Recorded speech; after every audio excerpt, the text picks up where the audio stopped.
ஹரே கிருஷ்ணா பக்தர்களே, பகவத் தரிசனத்திலிருந்து ஒரு கட்டுரை.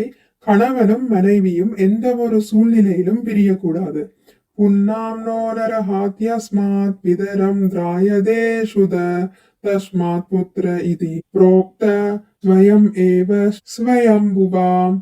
புத் என்ற நரகத்தில் தந்தை தண்டனை பெறுவதிலிருந்து மகன் அவரை விடுவிக்கிறான்.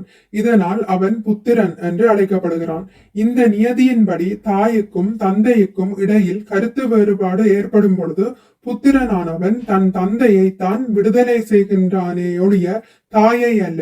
இவ்வாறாக வேத இலக்கியத்தில் விவாகரத்து என்பதே கிடையாது.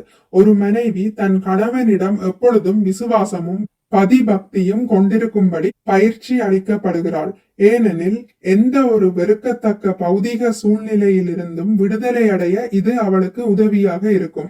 புத்ரோ நயதீனர தேவ யம சாக்ஷாத் என்று இச்லோகம் தெளிவாக கூறுவது போல், புத்திரன் யமராஜனின் காவலிலிருந்து தன் தந்தையை காப்பாற்றுகிறான். அது புத்ரோ நயதி மாதரம், புத்திரன் தன் தாயை காப்பாற்றுகிறான் என்று ஒருபோதும் கூறவில்லை. பித்தளிக்கும் தந்தை தான் விடுவிக்கப்படுகிறார், கிடங்கின் அதிகாரியான தாய் அல்ல. ஆகவே கணவனும் மனைவியும் எந்த சூழ்நிலையிலும் பிரியக்கூடாது.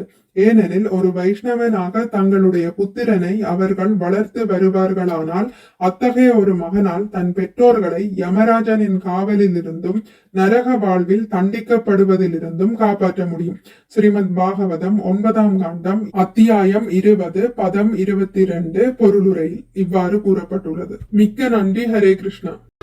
உங்களுக்கு இந்த வீடியோ பிடித்திருந்தால் லைக் பண்ணுங்கள், ஷேர் பண்ணுங்கள், சப்ஸ்கிரைப் பண்ணுங்கள். நோட்டிபிகேஷன் பெல்லை அழுத்துவதன் மூலம் அடுத்த பதிவுகள் உங்களை வந்தடையும். பகவான் ஸ்ரீ கிருஷ்ணரை பற்றி கேட்டு மகிழ்வோம். ஹரே கிருஷ்ணா.